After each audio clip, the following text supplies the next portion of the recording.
ये हमारे छात्र हैं, इन लोगों को हमें शौक से प्यार से पढ़ाना है। बैठिए, आप लोग बैठिएगा, पढ़ाने के लिए हम आप लोगों को प्यार से तैयार हैं, मजाक में नहीं।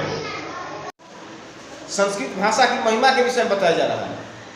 संस्कृत भाषायाः का महिमा वर्तते अस्मिन् संदर्भे अहम वक्तुं वाञ्छामि। संस्कृत भाषा की महिमा को जानने के लिए और संस्कृत भाषा को पढ़ने के लिए संस्कृत का शब्दकोश चाहिए। ऐसे तो आप हिंदी में भी संस्कृत का अनुवाद पढ़ करके उसका लाभ उठा सकते हैं। हिंदी में तो संस्कृत का जो है उपलब्ध हो जाता है संस्कृत अनुवाद। हिंदी का संस्कृत अनुवाद कर दिया जाए तो जटिल प्रक्रिया हो जाएगी, लेकिन संस्कृत का हिंदी अनुवाद कर दिया जाए तो हम लोगों के लिए समझने के लिए आसान हो जाएगा। तो उसके लिए शब्दकोश होता है, वो पढ़ने से संस्कृत भाषा समझ में आने लगता है। ठीक है, तो संस्कृत भाषा पढ़िएगा तो इससे नैतिक जीवन समृद्ध होगा, सामाजिक जीवन समृद्ध होगा, राजनीतिक दृष्टिकोण पनपेगा। उसका संस्कृत पुस्तकों का हिंदी अनुवाद तो कम से कम पढ़ लीजिए। कम से कम भी समय जो है 10 मिनट समय भी जो है हफ्ता में संस्कृत पढ़ने के लिए दीजिए। या तो संस्कृत भाषा का अनुवादात्मक ग्रंथ जो है, जैसे श्रीमद् भगवत गीता जी के भी अनुवाद मिलते हैं, वाल्मीकि रामायण का हिंदी अनुवाद मिलता है, उसको आप 10 मिनट हफ्ता में एक दिन समय निकालिए। ओके, इससे बहुत ज्ञान होगा, बहुत लाभ मिलेगा, नैतिक विकास में। ठीक है, अब इसमें क्या है कि इसका व्याकरण भी अपूर्व है, संस्कृत व्याकरण भी अपूर्व है। इसमें जो है पाणिनि जी बहुत श्रेष्ठ व्याकरण है। व्याकरण का अर्थ ही है जो व्याकरण को गंभीरतापूर्वक जिनको व्याकरण के क्षेत्र में विशेषज्ञता प्राप्त है उनको व्याकरण कहा जाता है। व्याकरण को जानने वाले को व्याकरण कहा जाता है। तो पाणिनि बहुत बड़े व्याकरण थे। ये तो बोल रहे हैं शिक्षक कि उनके जैसा व्याकरण कोई हुए ही नहीं, खुश रही तो समझिए, यही बैठिए पढ़ी लेते हैं। किम पाणिनि समानः, पाणिनि समानः कुत्रापि व्याकरणो नास्ति।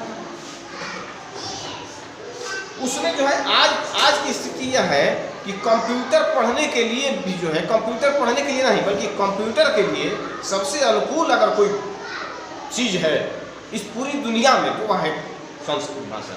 संस्कृत भाषा जो है कंप्यूटर की संरचना में स्थापित होने के लिए सबसे अनुकूल जो है संस्कृत भाषा है।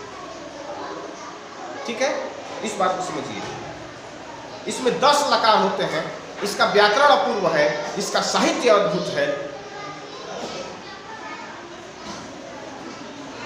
अब आप देखिए इसकी विशेषता थोड़ी सी कठिन है, ऐसी बात नहीं है कि बहुत सहज है। संस्कृत भाषा कठिन भी है और ऐसे तो मानिए तो बहुत कठिन है, लेकिन हमें क्या करना है कि साधारण संस्कृत जो है, सामान्य संस्कृत जो है उसका हिंदी अनुवाद पहले देख लेना है और थोड़ा थोड़ा भी संस्कृत सीख लेने से जीवन में एक जो है आध्यात्मिक मजा का अनुभव होने लगता है, आध्यात्मिक स्वाद मिलने लगता है। आध्यात्मिक आस्वाद को चख पाने की गुंजाइश बन पाता है। इस बात को आप समझिए। विज्ञान भी इसका समृद्ध है, इसमें साइंस भी बहुत उच्च स्तर का, हाई स्केल का साइंस डेवलप हुआ है संस्कृत भाषा में। देखिए बहुत खगोल शास्त्र के विषय में भी, खगोल विज्ञान में आर्यभट्टीय जो है, बहुत आर्यभट्ट बहुत बड़े विद्वान थे, उनका आर्यभट्टीय ग्रंथ है, बृहद संहिता है। यह भी खगोल विज्ञान के संदर्भ में बहुत ही उत्तम क्वालिटी का ग्रंथ है। इसका भी अध्ययन किया जा सकता है, इसका भी हिंदी अनुवाद नहीं होता है। तो कहने का अर्थ है कि चिकित्सा शास्त्र, भौतिकी शास्त्र, वनस्पति विज्ञान, जंतु विज्ञान, विधि शास्त्र, सभी शास्त्र, इसमें क्या नहीं है, सब है।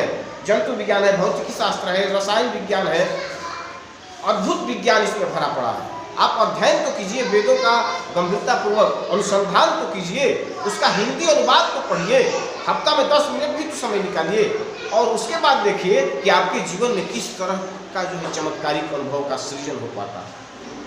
निश्चित रूप से जीवन में चमत्कार होगा अनुभव के स्तर पर। और मैं यह चाहता हूं कि आप संस्कृत भाषा का जो है मिजाज जो है, उसका जो तेवर है, उसकी जो संस्कृत भाषा का जो चमक है, उसको आप मतलब निश्चित रूप से बहुत शीघ्रता से तुरंत इस कार्य को कीजिए।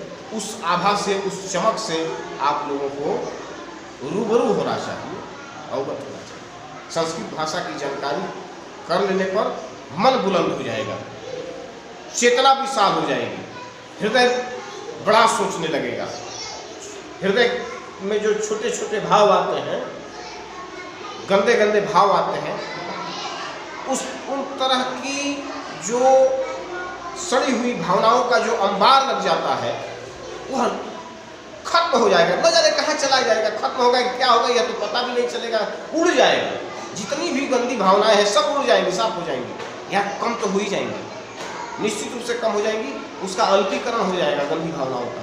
और एक समय तो ऐसा आएगा कि साधना में, आध्यात्मिक साधना में जब आप लग जाएंगे तो फिर उसके बाद क्या होगा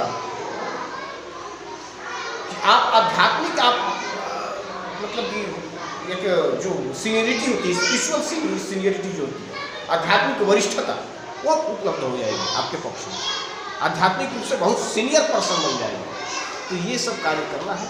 और आध्यात्मिक वरिष्ठता जब प्राप्त होती है तो मानसिक सुख प्राप्त होता है, आध्यात्मिक सुख प्राप्त होता है। वह व्यक्ति, वैसे व्यक्ति जहाँ भी चलते हैं, जिस जगह पर भी चलते हैं, उस जगह को पवित्र कर देते हैं। जो वायु स्पर्श करती है वैसे व्यक्ति को, वह वायु भी जो है पवित्र हो जाती है। ठीक है, इस बात को आप समझिए।